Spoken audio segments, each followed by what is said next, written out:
Ananda Rujpol est professeure de Hatha Yoga à Paris. Elle vous propose un cours complet que vous pouvez suivre à votre rythme. Le cours de Hatha Yoga classique, tel qu'Ananda vous le présente, est un cours millénaire qui suit un même découpage. Vous commencez par un échauffement, ensuite vous ferez des postures en ouverture thoracique, puis en vidange de jambes et enfin en flexion et torsion. Vous pourrez écouter également le yoga des saisons. Ce chapitre évoque le lien auquel correspondent, selon la tradition, les postures. Par exemple, une posture pliée, poumon vide, évoque l'hiver, la vieillesse et sa passivité. Parmi les jeux de correspondance, une posture dynamique en rond, comme celle de la danse, évoque le soleil et donc sa force. Que vous ayez fait du yoga ou non, nous vous conseillons d'écouter les premiers conseils d'Ananda sur le rythme des cours, le choix de votre tenue et surtout le rôle et comment bien respirer. Et maintenant, c'est à vous.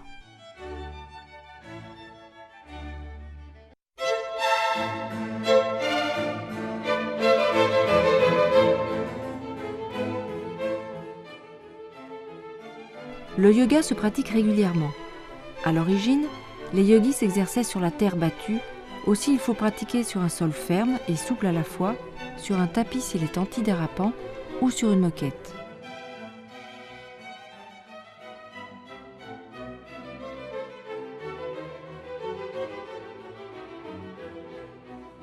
Il est conseillé de se vêtir avec des vêtements larges non synthétiques, ne serrant ni la taille ni les articulations, des vêtements en coton, lin ou laine. Le confort est important, d'autant que l'on respire par la peau et que sans contrainte, les échanges gazeux se feront mieux.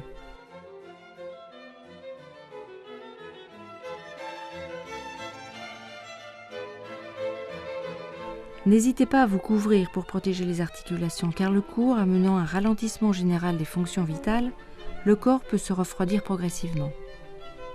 Aérez bien la pièce avant la séance et surtout mangez correctement 2 heures avant pour éviter toute chute de sucre.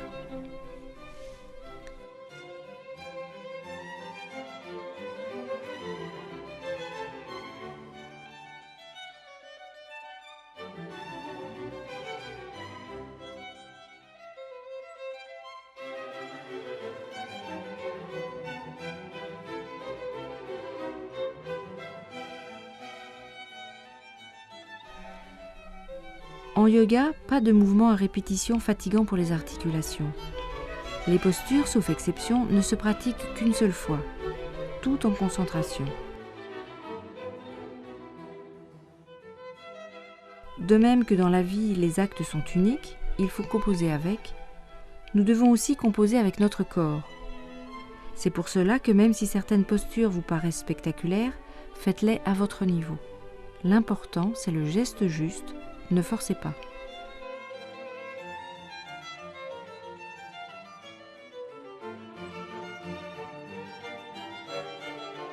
Entre chaque posture, prenez le temps de respirer et réoxygéner les muscles. Il est également important de respecter les apnées pendant les exercices. Par exemple, sur le ventre, l'apnée se fera poumon plein, alors que pendant les flexions, l'apnée se fera poumon vide. Ananda vous le redira au fur et à mesure. Si vous faites de la respiration alternée, aérez la pièce. N'oubliez pas de boire un grand verre d'eau au début et à la fin de chaque séance.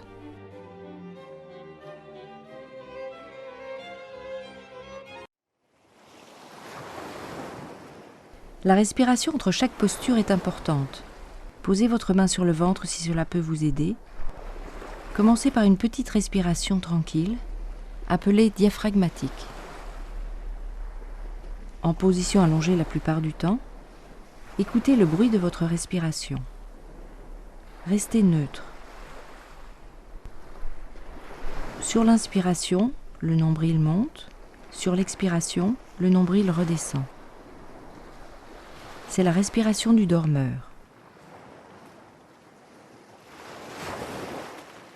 Au bout d'un certain temps, à votre rythme, la sensation de bien-être s'installe. Intervient ce que l'on appelle la grande respiration. Faites une seule et unique inspiration qui écarte les côtes et soulève la musculature. Maintenez votre respiration, gardez l'air, comptez jusqu'à 5 au début, puis 8, puis 10. Ensuite, expirez sans pousser. Immobilisez à nouveau la cage thoracique poumon vide et comptez à nouveau jusqu'à 5, 8 ou 10. L'égalité parfaite entre les deux temps est important.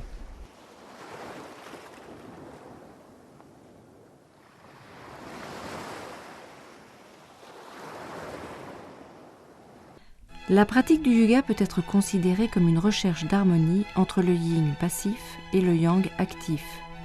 Le jour et la nuit, par exemple, le noir et le blanc. C'est la recherche de l'unité avec le macrocosme comme le microcosme. De même que l'homme doit s'adapter au monde extérieur, il doit rester à l'écoute de ses rythmes internes et en observer les règles pour conserver son équilibre. Tout comme les végétaux qui bourgeonnent au printemps, croissent en été, déclinent en automne et tombent en hiver, la vie humaine suit ce chemin de naissance, croissance, vieillesse et mort. La hiérarchie d'un cours suit toujours le même canevas. Après un échauffement du dos, s'enchaîne dans l'ordre un groupe de postures dites d'été en extension, puis d'automne en inversion et vidange, d'hiver en flexion et passivité, et de printemps en éveil du corps et du souffle. En aucun cas sont favorisés un groupe de postures ou une saison de postures. Les cours commencent par une première série de postures d'été, en ouverture thoracique. Maturation physique et mentale, les éléments sont acquis. Les postures sont en apnée inspiratoire, en extension du hara, le ventre. Elles sont en rond comme le soleil. Le hara, le ventre, le centre y est toujours sollicité. Cette série de postures évalue votre état de souplesse et de symétrie, le niveau de la forme articulo-musculaire et votre capacité respiratoire. L'arc bascule tout seul.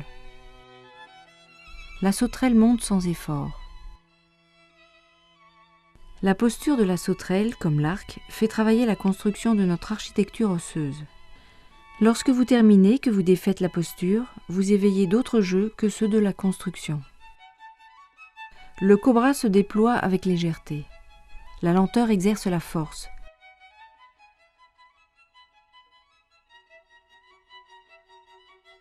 Modèle de souplesse et de force, le chat, tout comme le félin, est le symbole de la beauté et de la dignité physique.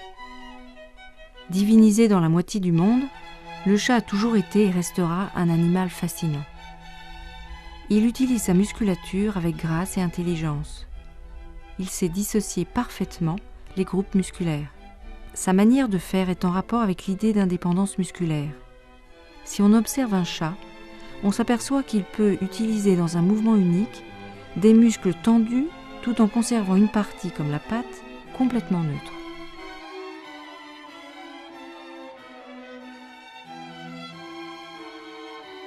La deuxième série, dite d'automne, est en vidange de jambes. Elle illustre la période intermédiaire, elle fait suite aux postures dynamiques de l'été et prépare aux postures de repli de l'hiver.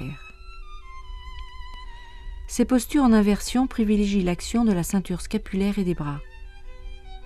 L'automne, la saison du vague à l'âme.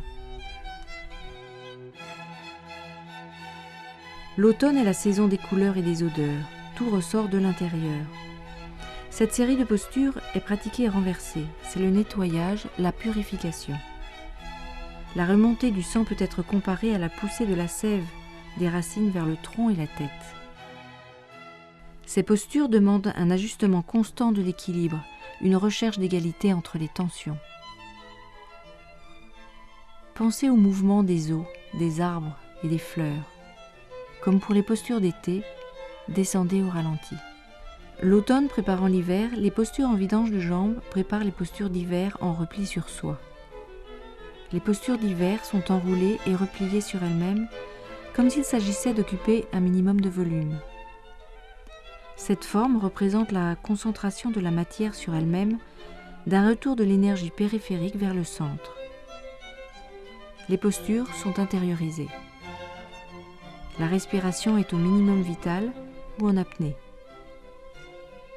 Le ventre n'est pas sollicité, absent, caché par le corps replié. S'il s'agit de postures de stabilisation profonde par la passivité musculaire, cette famille est de tendance yin. Les points yang actifs sont les crochetages, symboles de lien.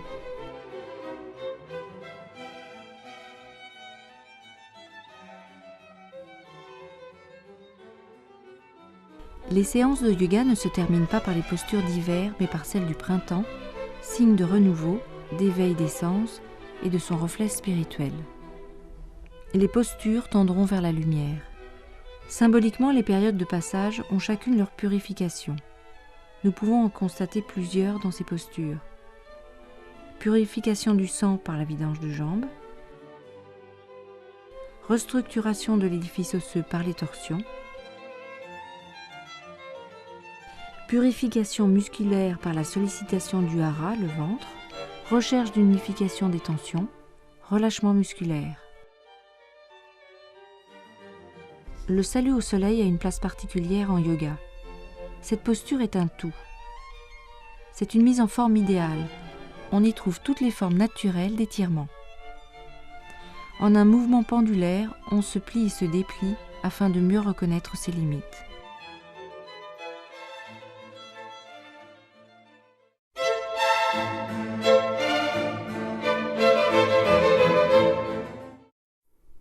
Une petite respiration tranquille par le diaphragme.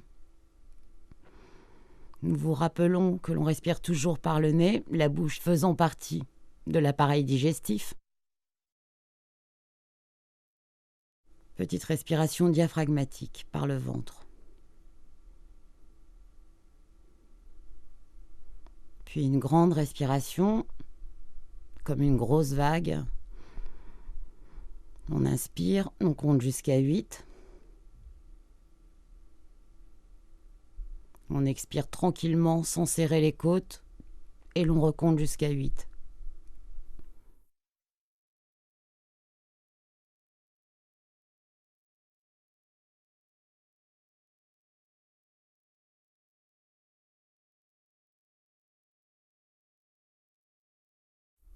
Lorsque la respiration redevient bien souple et régulière, l'on peut donc passer à une autre posture. Le salut au soleil. Un étirement comme un chat qui s'étire. On cherche à se détasser, à s'allonger. Les bras bien tendus, les mains bien tendues, on s'allonge. On inspire, on garde son air. On se plie largement, le ventre contre les cuisses, et on se laisse pendre. Un pied loin en arrière. L'autre pied. On expire. Genoux au sol, menton poitrine. On va se dérouler le plus humblement possible, sans s'écraser le visage. Tout vient de la force du ventre.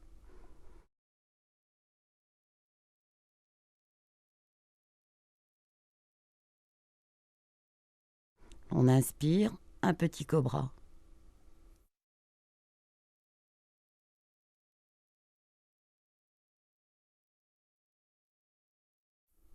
On garde poumon plein, on va s'étirer en triangle, le dos bien plat, les talons vers le sol. Une fente avant. On expire.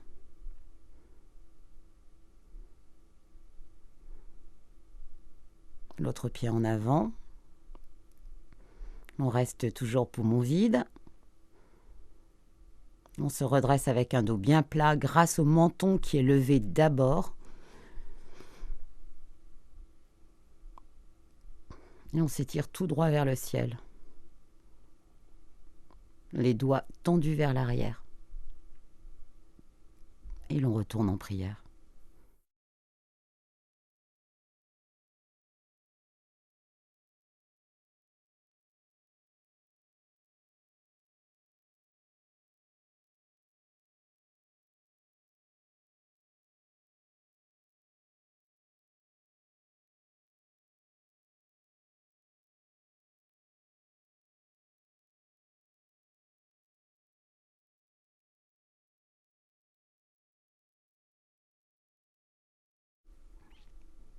Un grand soupir. On compte 8, poumons pleins.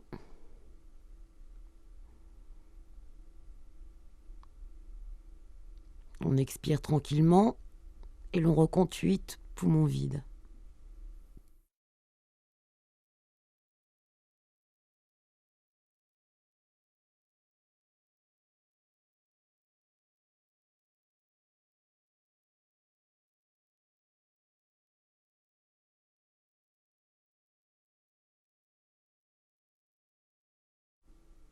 Lorsque l'on se sent prêt, on s'installe tranquillement pour faire une posture de chat. Sur l'inspiration, on se creuse lentement. Sur l'expiration, on laisse la tête pendre et l'on pousse des bras pour avoir le dos bien arrondi. On inspire, on se creuse.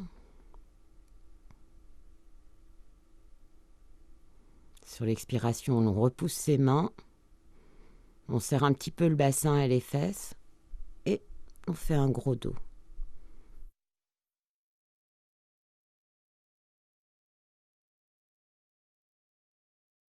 Plusieurs fois tranquillement.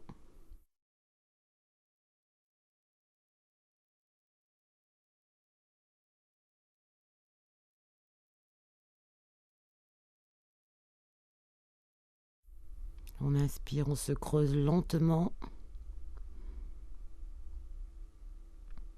Un retour au calme.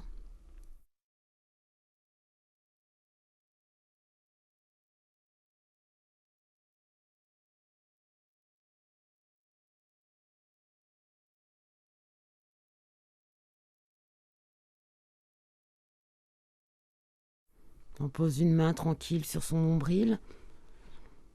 On attend que la petite respiration soit tout à fait calme avant de faire une seule grande respiration.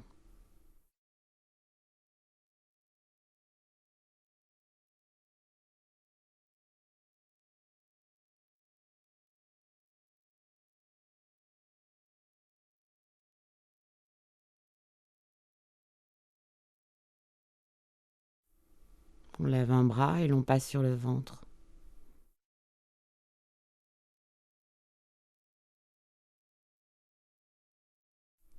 On attrape lentement ses chevilles, l'une après l'autre. On passe sous tous ses doigts du même côté. Une petite inspiration que l'on garde et on se développe. On resserre légèrement ses jambes.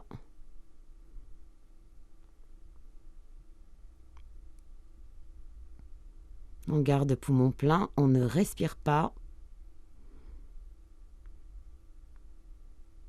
Et l'on redescend lentement.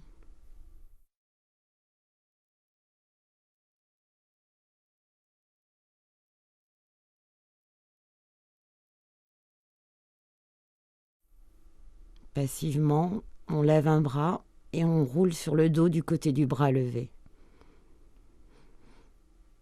Comme toutes les postures en extension, cela peut faire un petit peu mal au niveau lombaire. Donc on se remet à plat en fléchissant ses jambes et l'on respire tranquillement.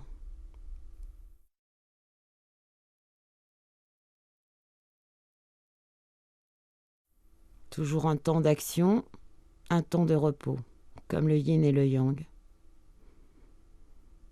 On repasse sur le ventre.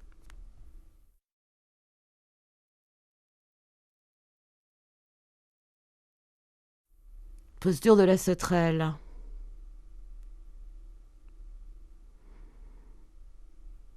Tout tient sur la base du triangle menton-épaule. On ne bouge absolument pas. L'armature menton-épaule. Sur l'inspiration, on lève une jambe. Sur l'expiration, on la descend.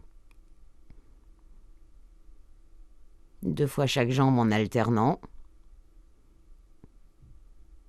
Ensuite, on soulève son bassin et l'on glisse ses 2 bras bien tendus dessous sans bouger les épaules et le menton. On prend une petite inspiration que l'on garde et on va décoller ses 2 jambes ensemble. C'est la force du ventre qui attire les jambes. On ne respire pas, on garde poumon plein. Et l'on redescend au ralenti.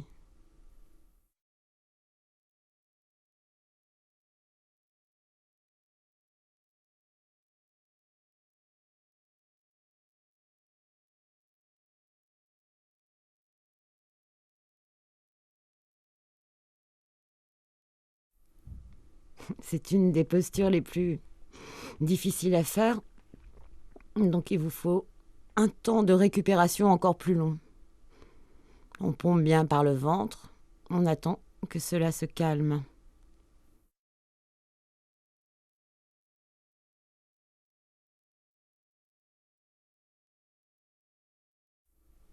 Un temps de retour à la tranquillité.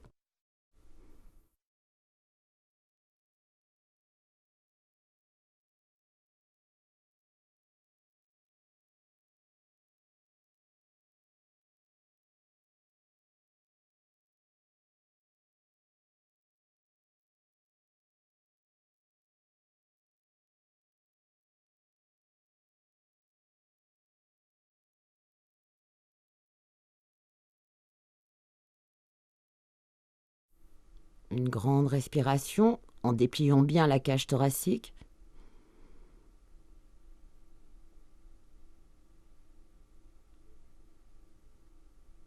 Toujours les 2 temps égaux d'apnée, poumon plein puis poumon vide.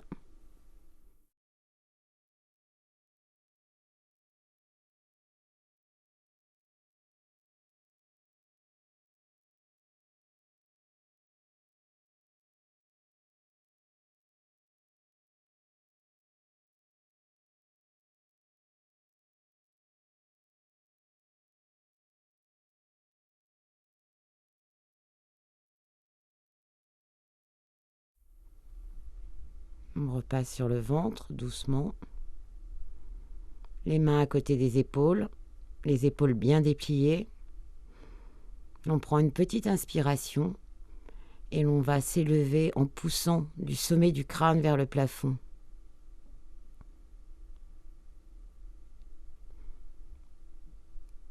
On reste poumon plein, comme toutes les postures en extension.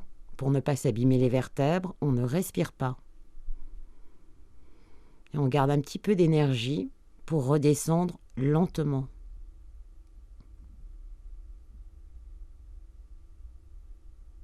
Sur le bout des doigts.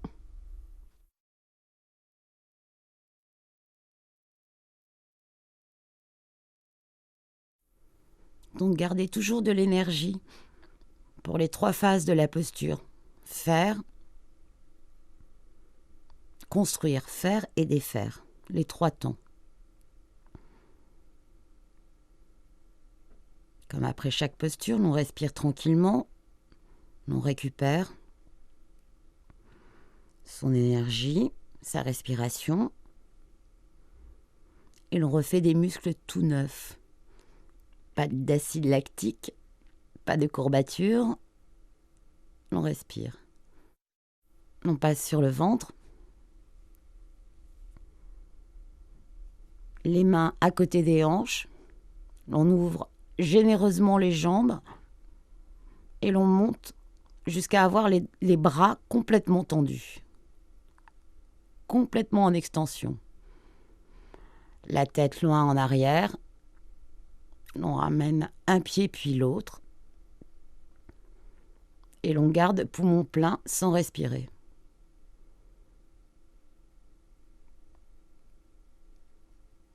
On redescend lentement.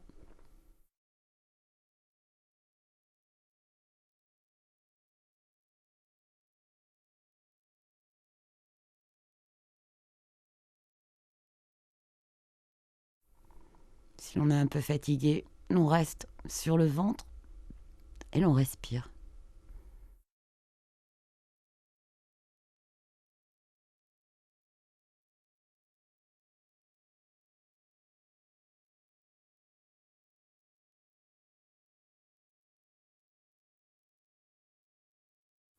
Après les postures en extension,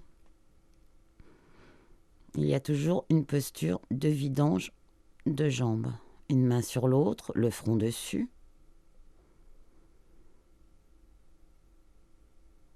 On étire sa jambe. On garde le dos bien plat. On respire tout le temps.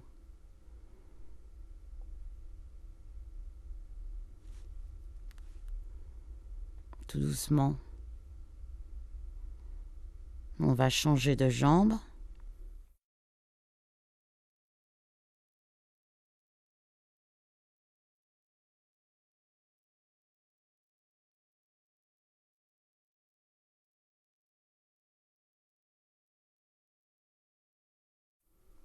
Comme une grande ligne en diagonale. On redescend lentement. Surtout, on ne se relève pas brusquement, on reste accroupi, un poing sur l'autre et le front dessus.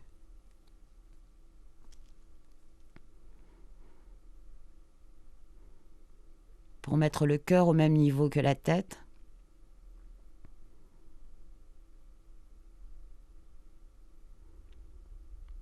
Puis on va se redresser lentement.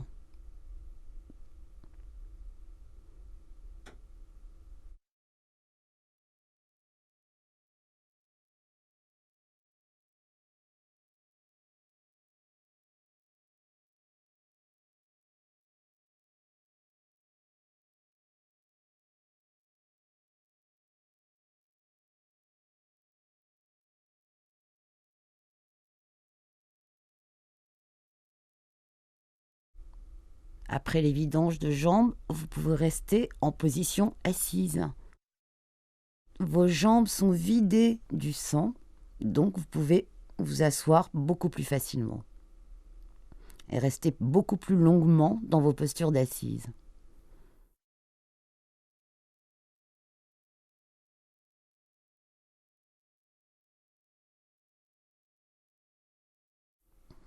Un temps de rien, puis un temps de grande respiration, avec le double soupir, poumon plein et poumon vide.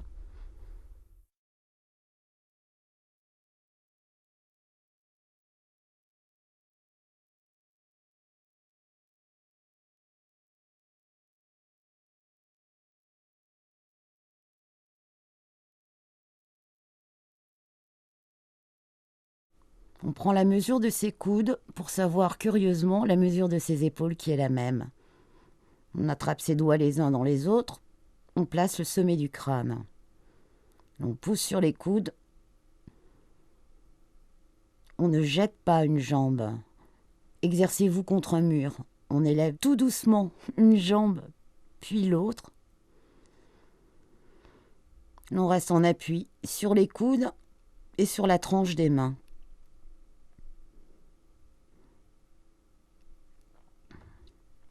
Si on se sent trop vaciller, on serre un petit peu le bord des côtes, on serre un petit peu les fesses. Il est normal de bouger.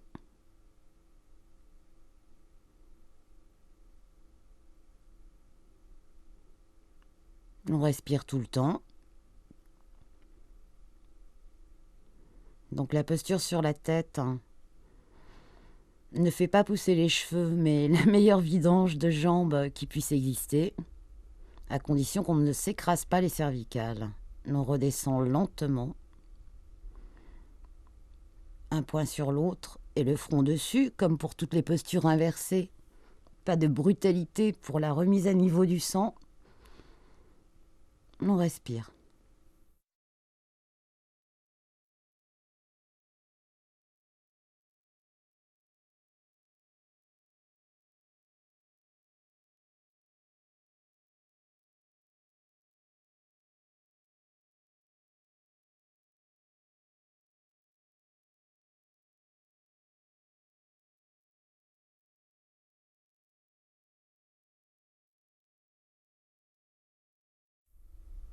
Lorsque l'on a les yeux fermés, on ne se sent pas vraiment bien dans l'espace. Pensez à vous étirer vers le plafond, sommet du crâne vers le ciel, et à replacer légèrement votre dos en arrière.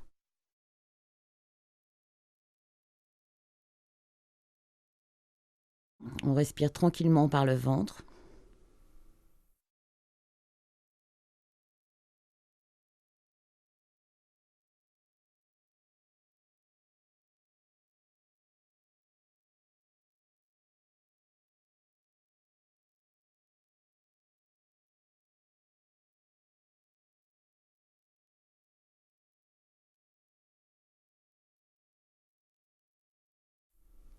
Un bon temps de retour au calme, puis une grande respiration, comme une grosse vague. On inspire, l'air monte dans les poumons. On compte jusqu'à 8, poumons pleins.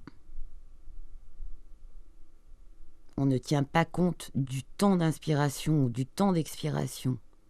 On ne compte qu'une fois les poumons pleins ou les poumons vides.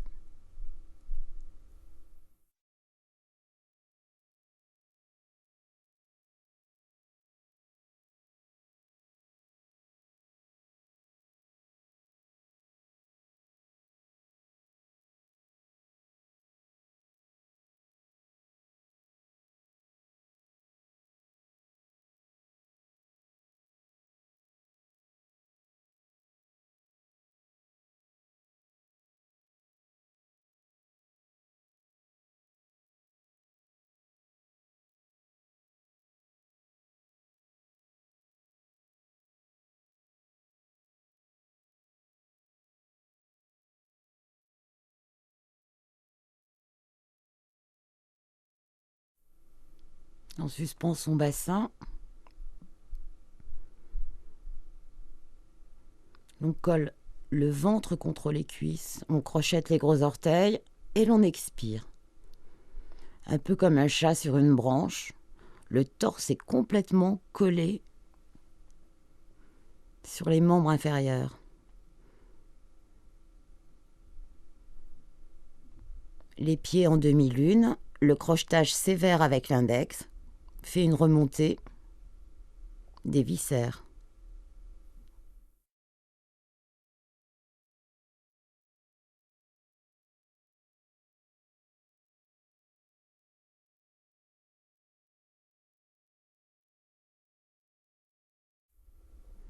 Je suspends mon bassin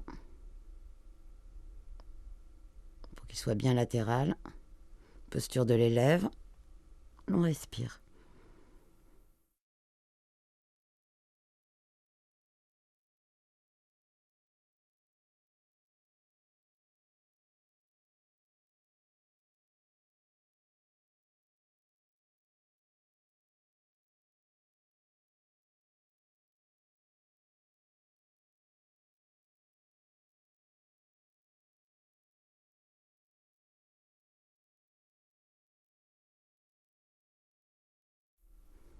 Petite respiration diaphragmatique. Très difficile à faire en posture assise.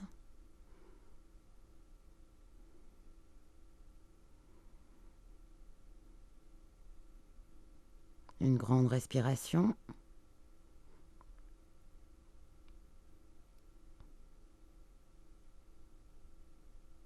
Pas trop de pression, pas trop d'air. On compte jusqu'à 8 poumons pleins. On expire tranquillement, sans se tasser. On garde toujours la même longueur de taille. Et l'on recompte 8 poumons vides.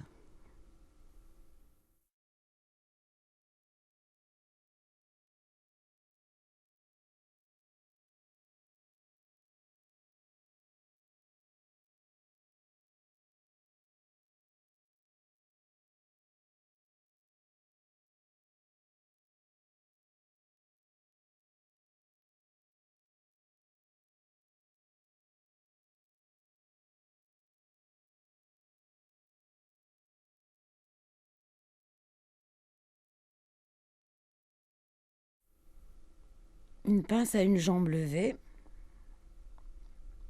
Installation du socle. Genou au sol. On crochette le gros orteil. Exceptionnellement, pour cette pince, l'on respire tout le temps. Parce qu'il s'agit de développer un effort en continu. On garde la cuisse serrée contre le ventre. On allonge la taille. On respire. On lève les coudes. On fait un dos plat.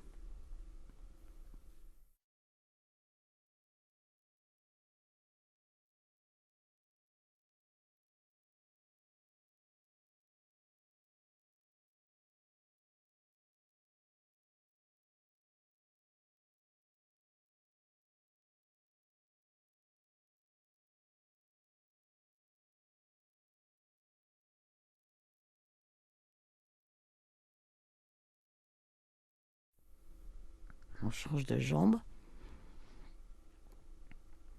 Taille longue, la cuisse collée contre le ventre. On ouvre ses coudes.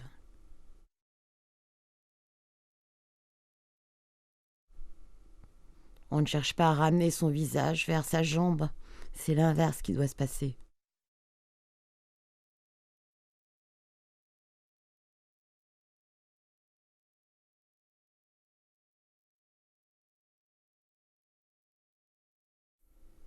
Posture de l'élève, on respire tranquillement. Une jambe tendue, une jambe repliée.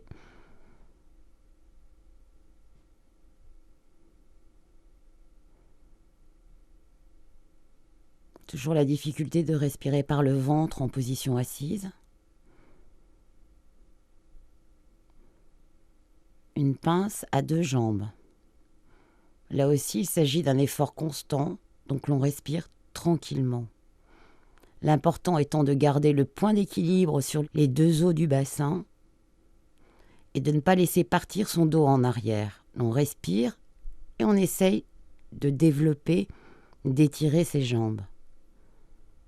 On redescend lentement.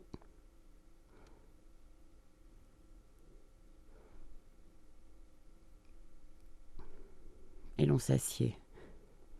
La posture du héros. Un talon entre les ischions, pour ne pas dire entre les fesses, et l'autre pied avec la jambe croisée au-dessus. À éviter si l'on a mal au genou. Une main dans l'autre. Normalement, la main droite dessous, la main guerrière, et la main gauche à l'intérieur.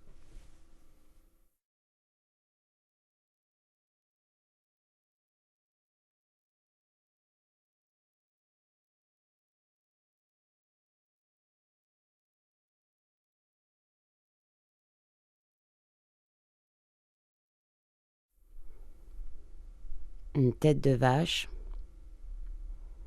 à genoux. Largeur du bassin entre les genoux. On attrape l'index et le majeur des 2 côtés des doigts. Un coude tire vers le ciel, l'autre vers la terre. On change de bras. Index majeur, on crochette. Si on n'y arrive pas, on attrape son t-shirt. On respire tranquillement. On évite de se cambrer. On resserre légèrement ses côtes.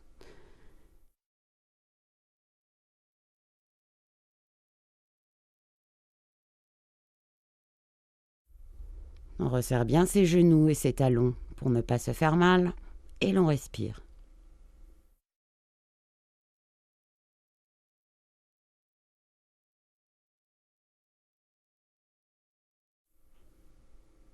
Un poisson. On replie une jambe puis l'autre. On attrape ses coudes dans chaque paume. On s'étire sans se cambrer et l'on respire tranquillement. On essaye de lisser son visage. C'est la posture sieste, la posture de repos typique du Hatha Yoga. On relâche ses yeux. On desserre sa mâchoire. Et l'on respire tranquillement.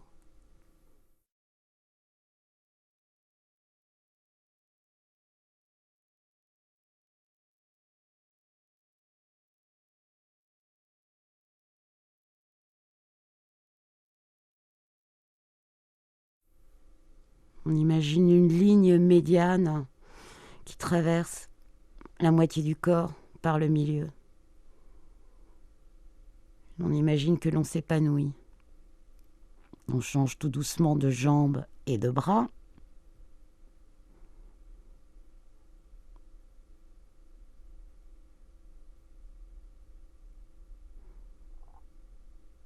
Et à nouveau, on fait une belle posture de visage.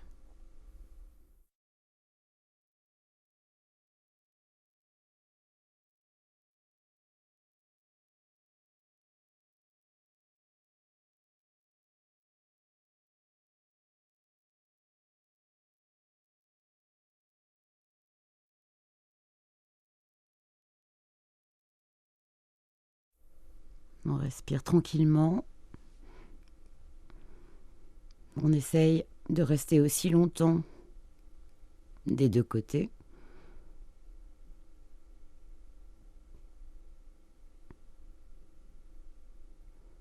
On se redresse tranquillement.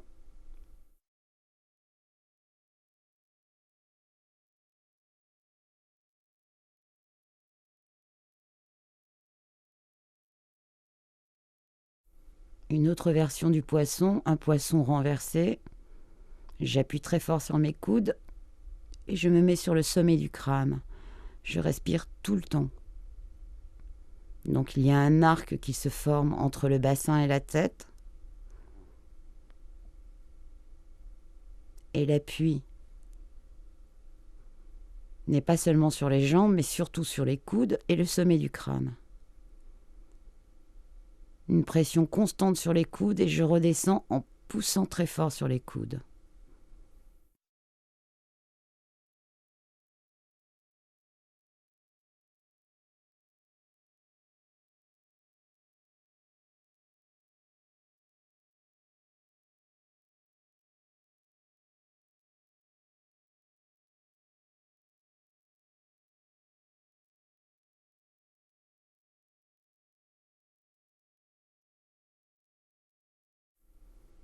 Un yoga mudra, ce qui veut dire un saut. On appose le front contre le sol. On expire, on reste poumon vide. Le mudra est toujours le même, index majeur lié derrière le dos. On se redresse lentement. On lève d'abord le menton pour avoir un dos plat.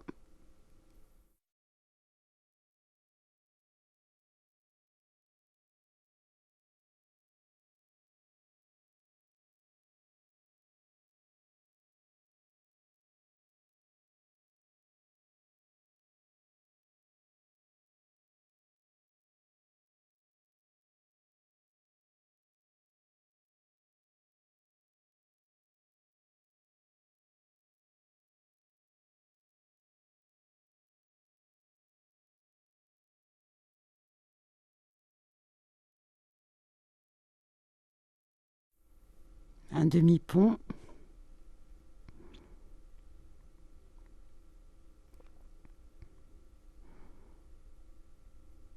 On rapproche un peu ses pieds pour être bien équilibré.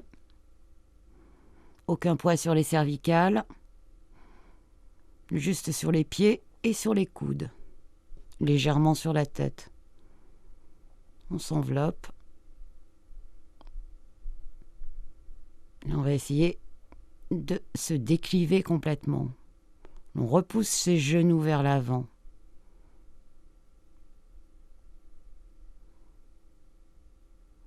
On est presque à la limite du déséquilibre. On redescend tout doucement en demi-pont.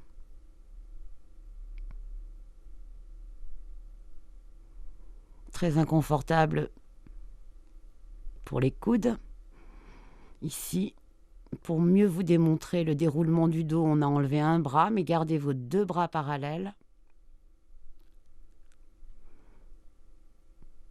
On s'enroule. Jambes fléchies, fait 2 fois moins de poids.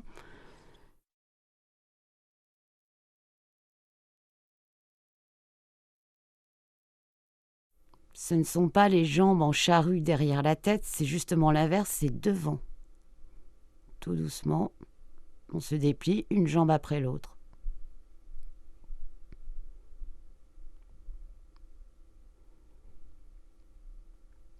On se déroule tout doucement. Sur chaque expiration, on pose une de ces 33 vertèbres. L'expiration aide à mieux poser chaque vertèbre au sol, tout doucement. On peut inverser les lombaires pour mieux se poser.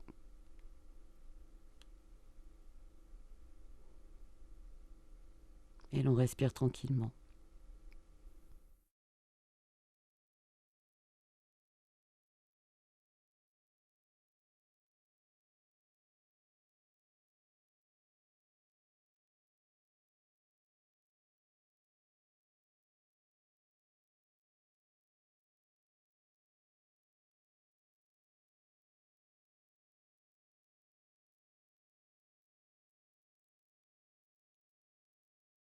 Un appui arrière. Poumon plein. On ne respire plus. Jambes tendues, les orteils vers le plafond et la tête qui pend passivement. On revient lentement.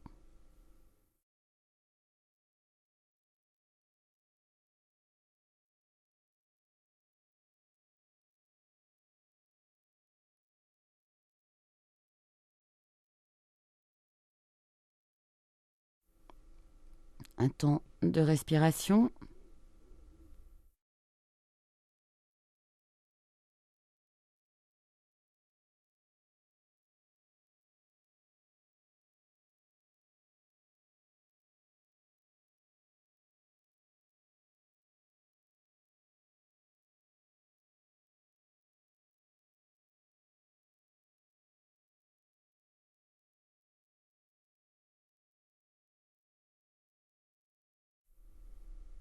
Pensez toujours à allonger vos jambes et à retirer un petit peu vos épaules des oreilles. On allonge ses bras aussi et l'on respire. Une grande respiration avec les 2 temps de suspension de souffle.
Posture d'assise avec les 2 talons joints et les 2 genoux joints.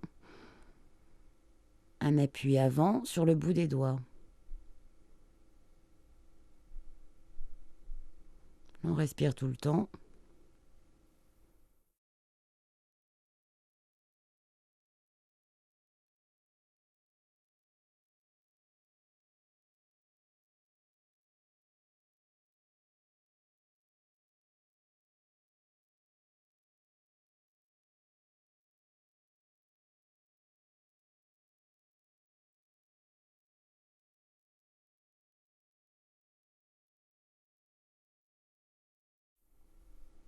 On respire tranquillement.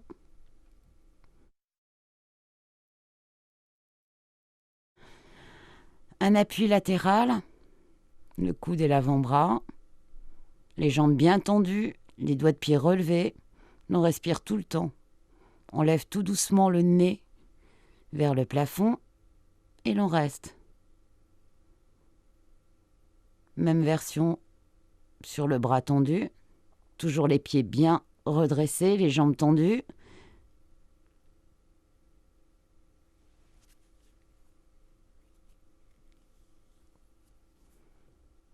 L'autre côté, on s'aligne bien, bien droit. Et on lève tout doucement le nez vers le plafond. On respire, comme toute posture qui demande de l'énergie ou de l'effort. La même chose sur le bras tendu.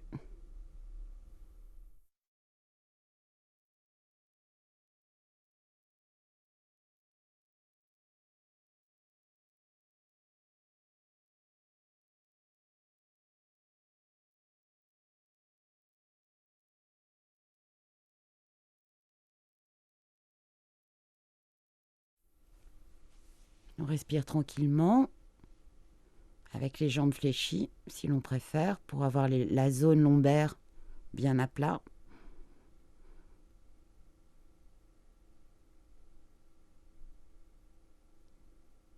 Posture debout. On écarte un maximum les pieds. On inspire, on se penche. La main le plus proche possible du pied. On expire et l'on ne respire plus. Il s'agit d'une torsion.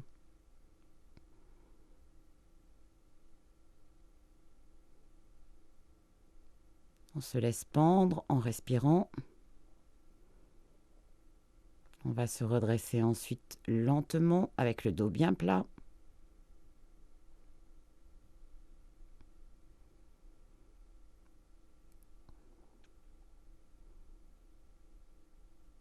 Les bras en croix. On inspire, on s'allonge. On pose la main près du pied. On expire, on regarde le plafond. On reste poumon vide. Donc le bassin est stable et droit. Et c'est la ceinture scapulaire qui bouge.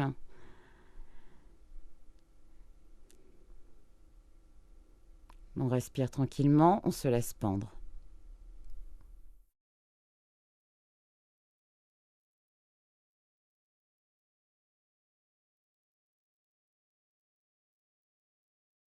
Toujours le menton d'abord pour avoir un dos plat.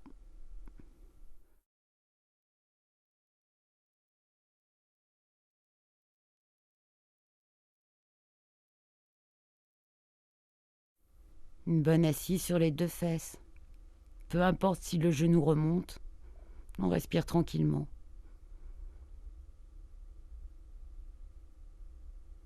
Toujours par le ventre.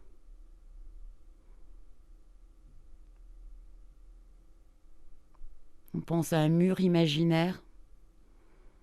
Comme ça, on repositionne son dos.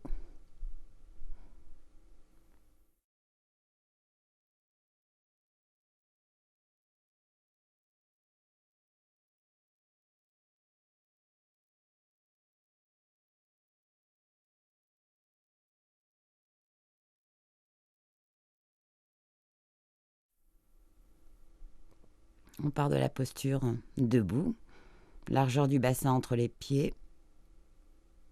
On se penche doucement en avant. On encadre un pied avec ses deux mains. Et on lève tranquillement en respirant une seule jambe.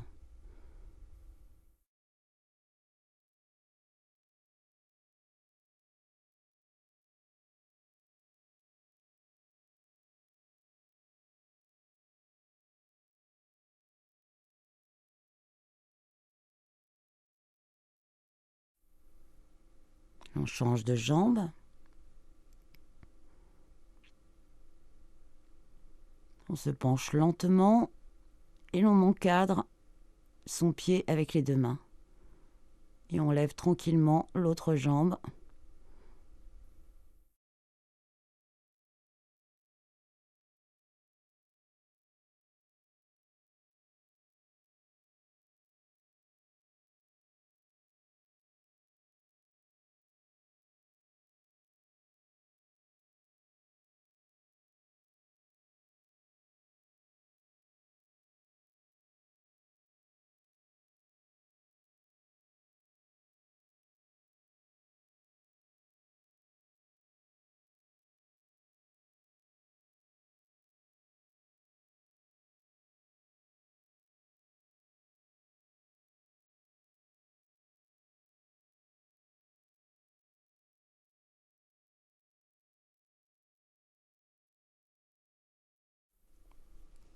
Un temps de respiration.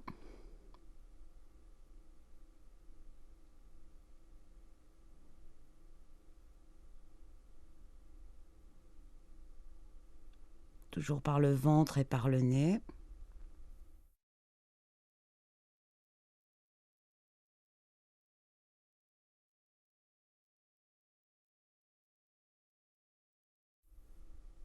La posture de la danse. On donne un appui imaginaire sur un bras. On attrape son pied par derrière, on tourne autour du gros orteil.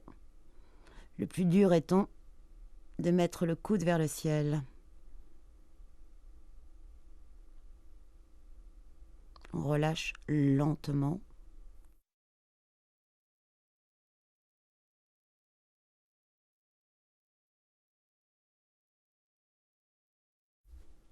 Un temps de petite respiration.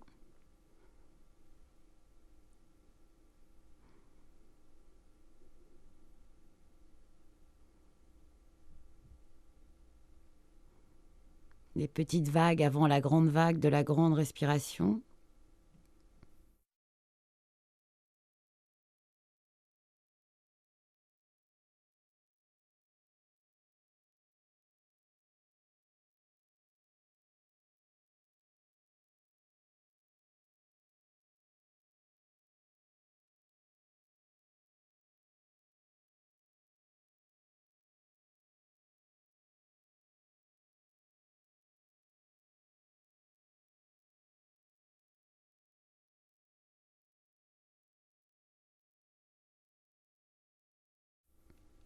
Puis des respirations alternées, lentes puis rapides.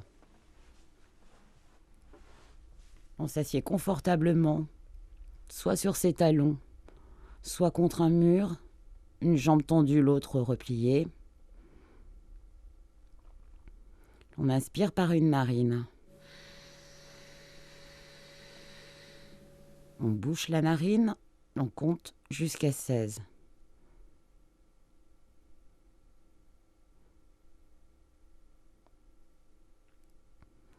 On va donc expirer du côté qui est déjà débouché pour inspirer aussitôt par le même côté. On rebouche la narine qui vient d'inspirer, on dégage l'autre côté. Comme ça, on sait de quel côté on va expirer. À nouveau, on compte 16 poumons pleins. Il est assez difficile de compter jusqu'à 16 poumons pleins, donc on ne prend pas trop d'air, on ne prend pas une énorme pression. On expire, la narine qui expire inspire aussitôt et l'on bouche. Attention à la pression, pas trop fort.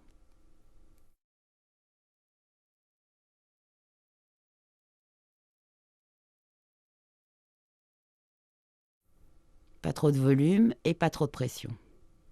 Toujours l'histoire de la bouteille à moitié vide, à moitié pleine. On expire. On inspire aussitôt. Et l'on compte jusqu'à 16.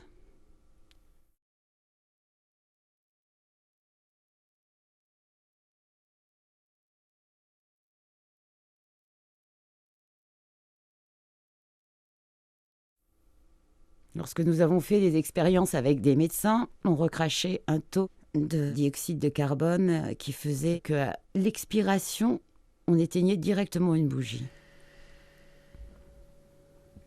Ces respirations ne sont pas innocentes, ça fait vraiment une énorme purge au niveau des poumons.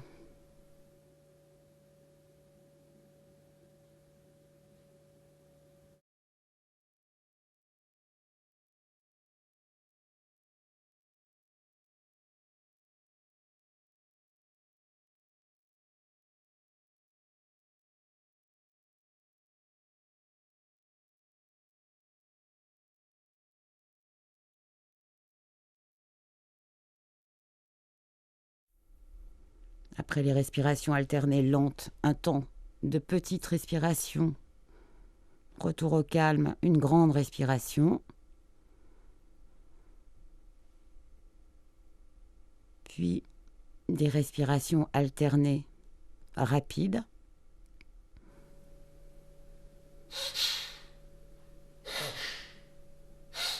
On inspire, on expire violemment par une narine et l'on change. Inspire, expire, inspire, expire. Avec la même force. Souvent les gens rigolent, ça fait penser à un petit train, ils se sentent un peu gênés.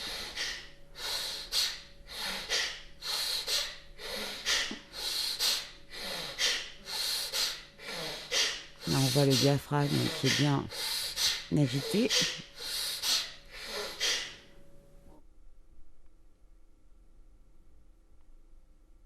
Surtout un temps de calme après.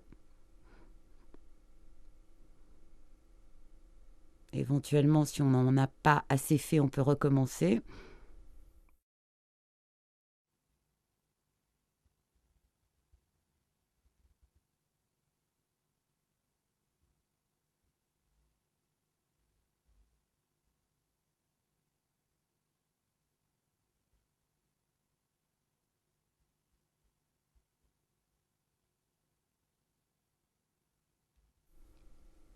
On respire tranquillement.